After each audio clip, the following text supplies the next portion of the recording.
Siapa kita?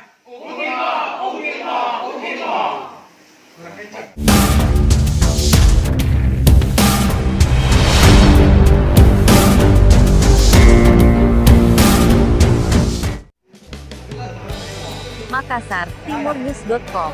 Bakal calon wali kota Makassar Supriyansyah S. Latif, UPI, setelah menyisir beberapa titik di Kecamatan Biringkanaya, Kota Makassar, UPI sapaan akrabnya menyempatkan diri sambangi posko relawan di Jalan Goaria Kelurahan Sudiang, Senin, tanggal 29 Juli tahun 2019. Dengan mengendarai mobil, Uki beserta tim disambut relawan yang sudah menunggu dan menyambut dengan teriakan semangat dari para relawan.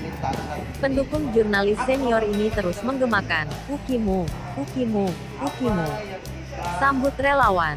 Kami berkomitmen untuk memenangkan Pak Uki menjadi wali kota Makassar. Tutur firman salah relawan. Uki langsung menyampaikan ke relawan ucapan terima kasih sudah bekerja mensosialisasikan dirinya ke masyarakat. Terima kasih atas dukungan seluruh relawan di Sudiang ini. Saat ini kita perlu kerja keras siang dan malam untuk mengunjungi warga yang ada di lorong-lorong dan di rumah-rumah. Ungkap Uki. Uki menambahkan bahwa dirinya juga mengunjungi posko utama di Jalan Pengayoman. Semua bekerja hingga larut malam. Malam tadi relawan di posko utama juga bekerja hingga larut malam. Tegas Uki dengan semangat.